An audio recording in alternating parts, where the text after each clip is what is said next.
I wanna know ya, yeah, what?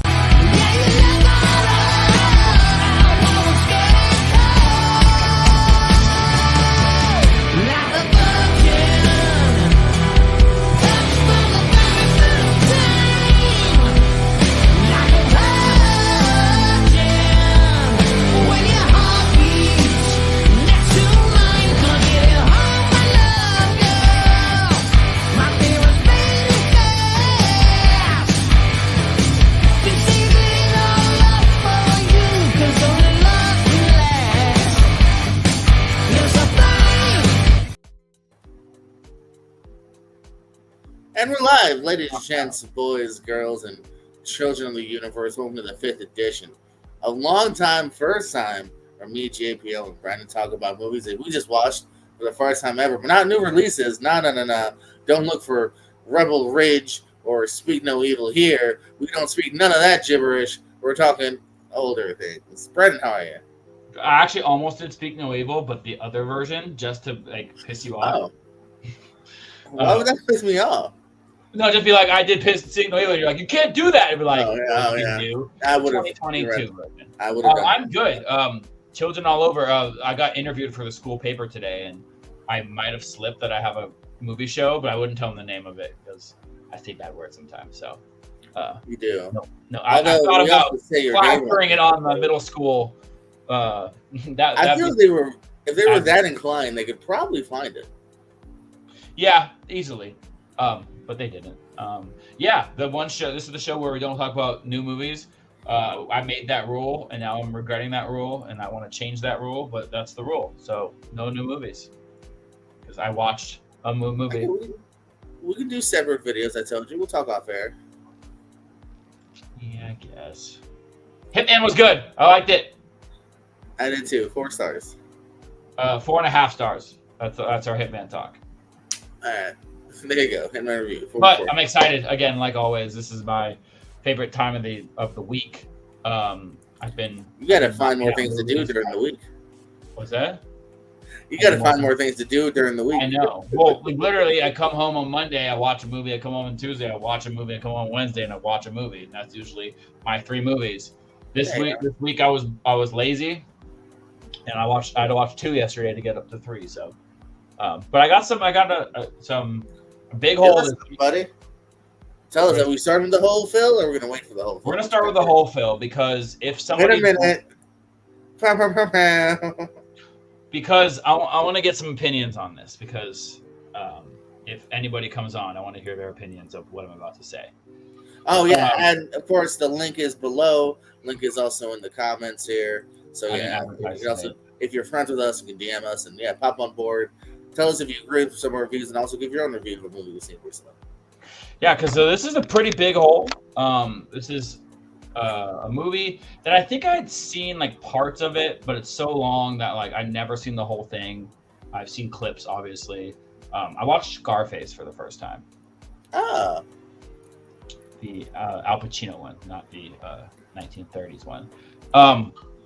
And this was a movie that kind of penciled in as my movie I was going to end with of the week. The movie that I was going to rate 5 stars. And now this is the movie that this is a safe place, right? Yeah. Safe space. It's a movie that I'm going to say I do not like. This was very shocking. Nah, do not like is harsh. I think this movie is very overrated. I actually saw, doing some research afterwards, I saw there's a old John Mulaney bit where he's like, how did Scarface become used in the same words as The Godfather? That's like your favorite foods being steak and candy. I totally agree with that. It's maybe my thoughts about this movie are tainted because I feel like it's a classic and people love this movie. Surprisingly, my Letterboxd had a bunch of 5s. Will Cohen gave it a 2, but a bunch of 3s. So I was actually kind of shocked because I just kind of always figured when you think of great movies, you think of Scarface. And I've always thought of, I was just going to love this movie. So I was kind of shocked when I didn't quite love it. Things I liked, Al Pacino's amazing in this. His accent is not, you have to just kind of pretend it's Cuban. But other than that, he's amazing in it. But I didn't feel like you look at other movies, like, first off, it's super silly. And it doesn't really go into detail about anything. It's very long, but doesn't really show anything. It doesn't like let the characters breathe. Michelle Pfeiffer's character, there's so much more to tell there. They gave her nothing. Well, that's not shocking.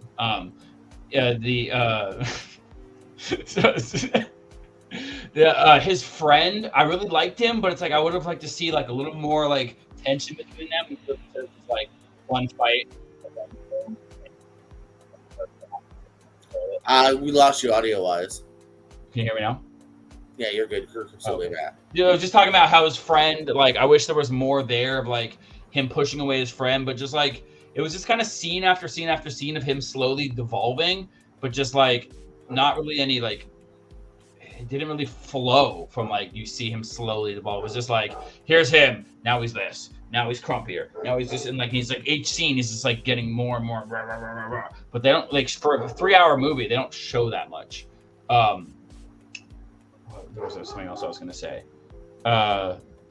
Yeah, so the characters just didn't work for me. I had another thought and then I totally forgot what it was. Hey, it was just a long movie and it didn't really work. Oh yeah, I remember now. My last point. I know, they're bad guys. You're not supposed to like these bad guys. But when you watch a movie like The Godfather, or you watch a movie like The Wolf of Wall Street or American Gangster, like you're following these guys for 3 hours. You kind of root for him. Like, even though Jordan Belfort's a bad dude, it's like he's likable. There's really no redeeming qualities for Tony Soprano at all. You're just like rooting for everybody else. And when he dies, you're just like, okay, cool. So I don't know. Yeah, for an old movie. But yeah, so it just didn't really work for me. And I'm kind of disappointed. But then I looked at other people and apparently I wasn't alone. So maybe I just had the wrong kind of mindset going into this movie, thinking it's going to be amazing because it's up there with The Godfather, but it's a very different movie. It's like, I can see why people like it, but for different reasons than a movie like Godfather or like Goodfellas or something like that. So maybe I just had the wrong mindset, but it didn't really work for me. Again, it sounds like I hate this movie. I didn't. I gave it 3.5. Okay.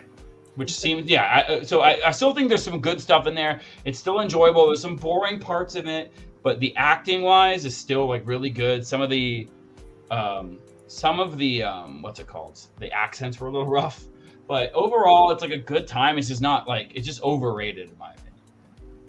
Yeah, I can see it being a little overrated here. I think I'm just a half a star higher than you. I think I do have it at even 4. Yeah. I'm relatively newer to the party as well. I'd say in the last couple of years, give or take. I've seen it for the first time. I thought it was an interesting look into this gritty world. And yeah, you're not rooting for him, but I don't think it's necessarily the character.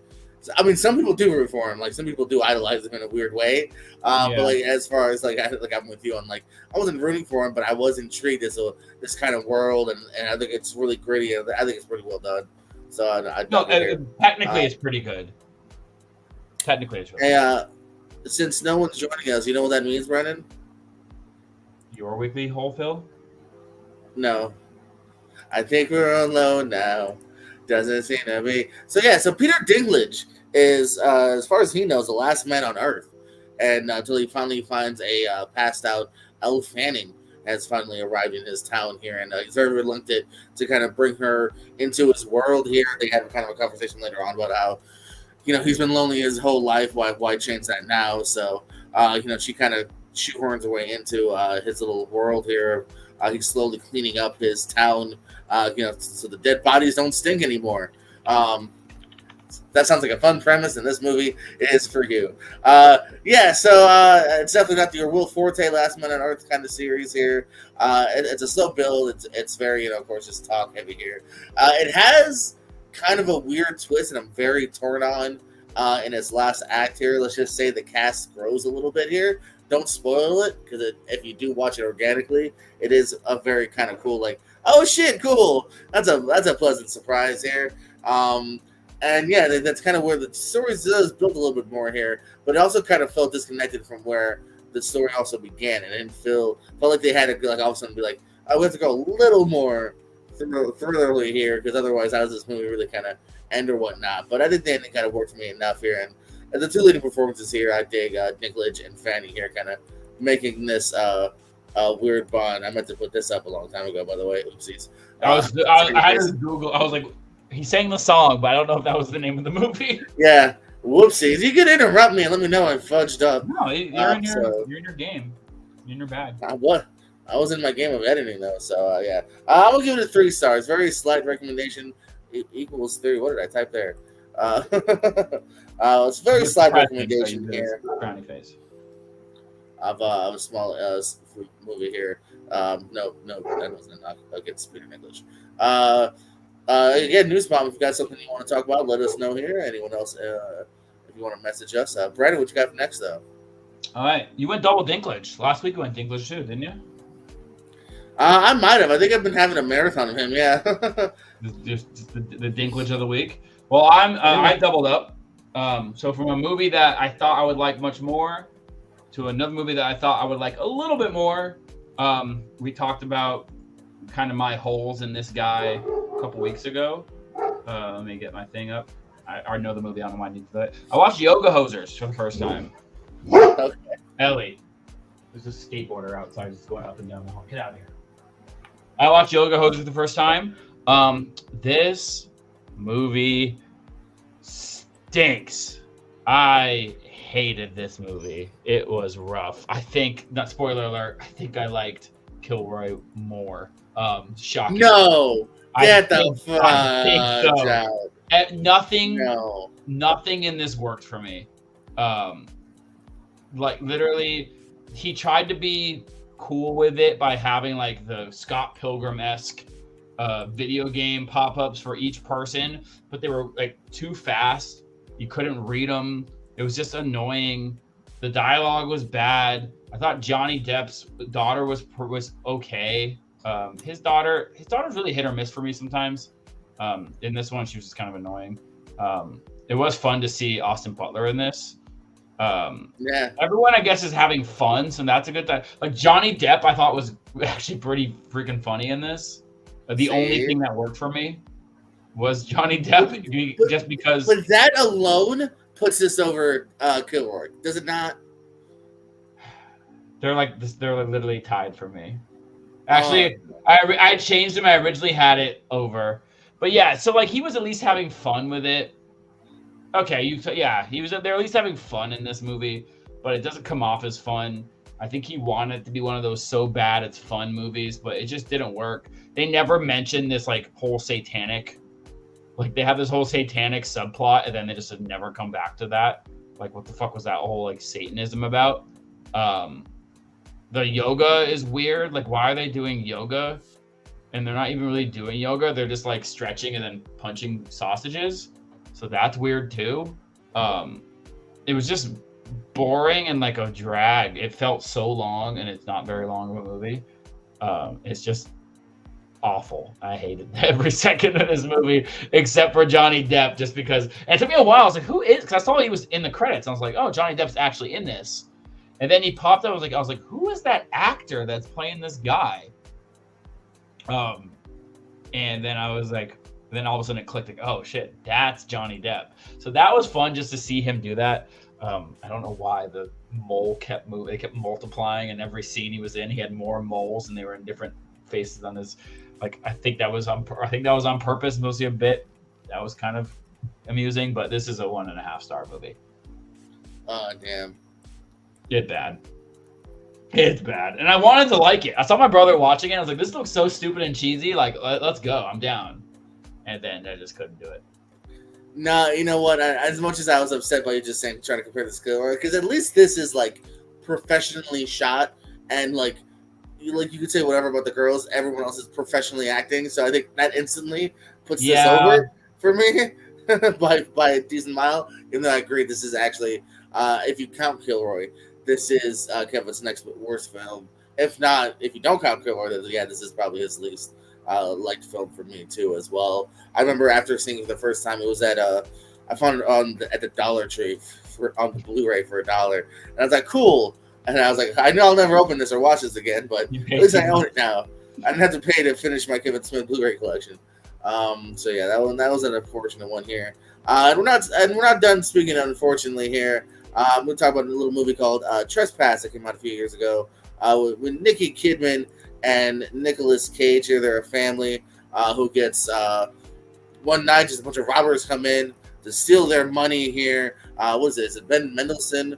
I want to say, yeah, Ben Mendelsohn, Cam Gigante, Dash Mihok, and others. I think one or two others come in looking for the money here. He refuses to give them the code because Nicolas Cage knows, hey, if I give you the code and you take the money, then you're probably just going to kill us. So, he's trying to kind of prolong the events here. And this is directed by Joel Schumacher, who filmography is kind of all over the place as far as quality-wise here. I really enjoyed Batman Forever, but then he also did Batman and Robin. He's got Lost Boys, the great Falling Down, the great, the original Flatliners, and these other things that people don't love, like Bad Company and the number 23. So kind of all over the place as far as director. This was unfortunately his last directed film here with these two here. It's just kind of okay. Again, it's literally 95%. Like the daughter's at a party for a little bit. Other than that, it's pretty much a one location movie here, which they don't do the worst job of it being in the one location here. That's not always a bad thing. But there's just not much more that they can do here. They try kind of putting in a subplot about how one of the robbers actually has a crush on Nicole Kidman here. And then the way that ends just kind of took me out of it a little bit as well here. So it was just kind of fine. It's another movie that I actually at one point owned on Blu-ray for $1 at the Dollar Tree. Never got around to it, but finally did here. So didn't egregiously dislike it here, but it's only a 2 stars, so not quite a recommendation either for me for Trespass, the late great Joel Schumacher's last directed film. Brendan, what you got for your third? And wait, did he? Did I didn't kill him. No, he did. He did in 20. You made me feel bad, like I was killing him off. Oh, I didn't know that. 2020. Yeah. That's why I was saying. I know it's like for sure his last film. It's not like what would you say? Shout out R.I.P. I can't think of his name, but yeah. R.I.P. I thought, yeah. Okay. Well, now we just have to remember him again. My turn. Anybody in there? Yes, sir. Nope, I tell you. Okay. My turn. Actually, going from one location movie to another one location movie. This is a movie that I've been wanting to watch for a few years now. Ever since I saw there was a Jake Gyllenhaal version of it, and then I saw reviews of that and saw it was just fine, so I never got around to that. And then for this one, I figured I would try to watch this one. I watched 2018's The Guilty. This is, I make sure I get the country right. It's from, I want to say Finland, but I'm probably wrong. Okay. It's from Denmark. It's from Denmark. It's in Danish. They made a Jake Gyllenhaal version of it. Antoine Fuqua directed movie. This one is not. It's by Gustave Moller. I think that's probably how you say it. I was looking for something good that I think I would like and something that was short. It's only 86 minutes. And this is a thrilling fucking 86 minutes. This movie grabs you quite right away, intrigues you right away, and is just doesn't let go for 86 minutes. If you've ever seen the movie Locke with Tom Hardy, where he's just driving in a car, this is essentially kind of the same thing. This is better than that. This is a movie where there's a police officer, Asger, and they don't really say in the beginning, but you basically you can tell that like he's a police officer that's been demoted. So he's given dispatch duty, where he literally just has to answer 911 calls, basically.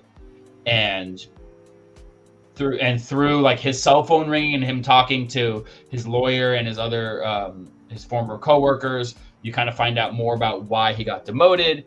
And then through 911 dispatch calls, someone calls and he realizes without her saying that she's been kidnapped.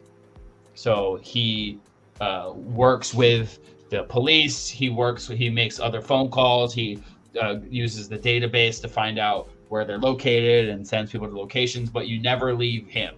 So you only you see some people like coworkers around him, but everyone he's talking to on the phone is only on the phone. So it's literally just him on the phone, and it's only for 86 minutes. And this movie really doesn't let go. There's scenes where like he's on the phone currently with with police officers who have like infiltrated like a house.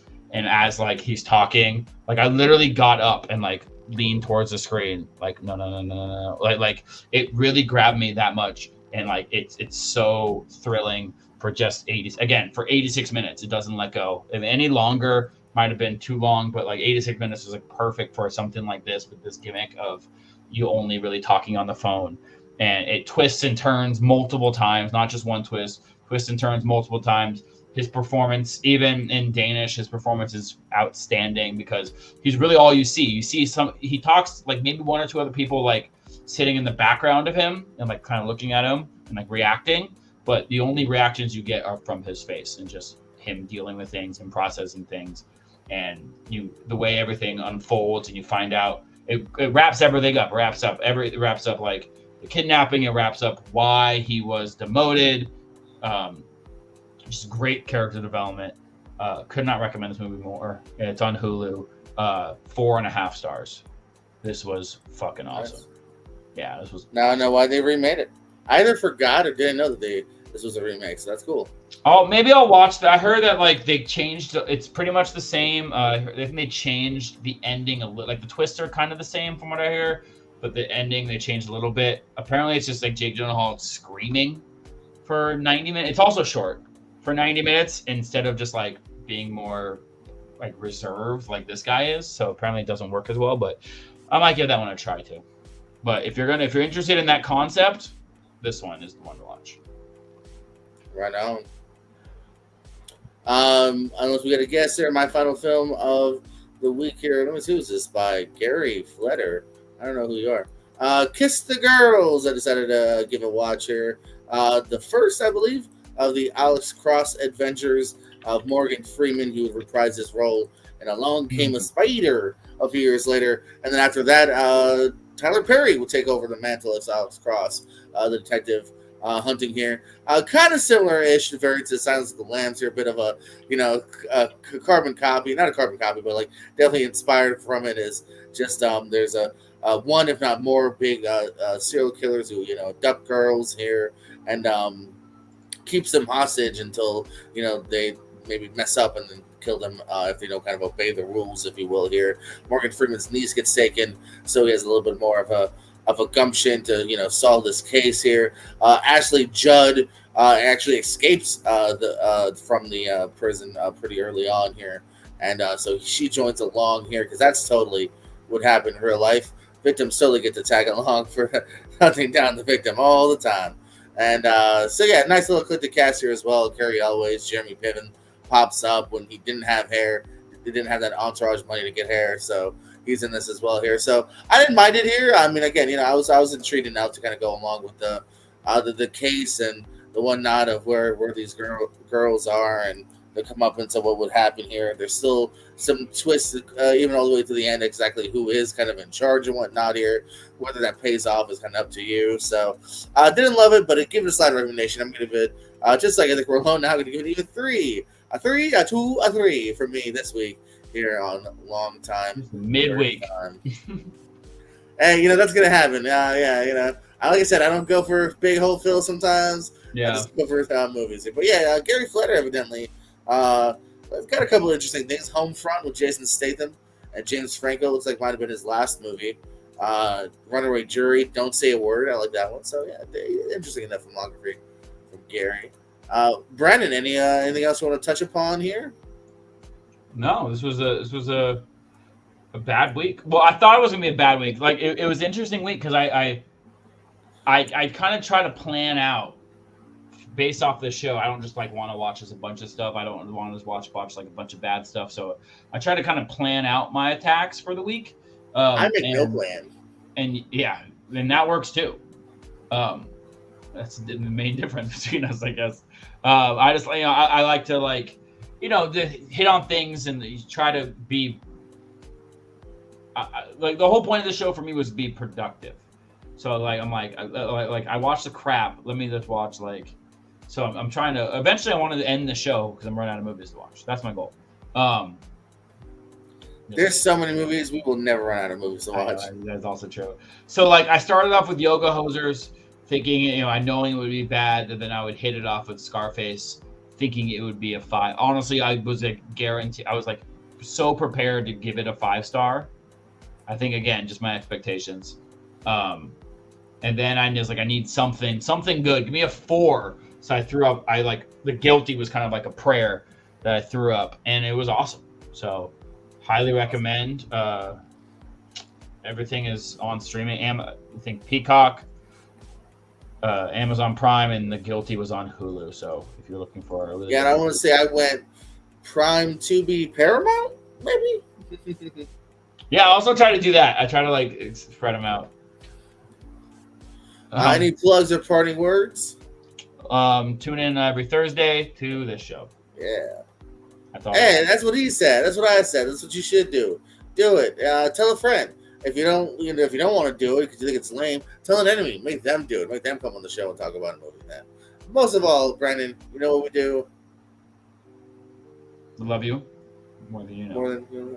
Hey, he gets it. Motherfucker.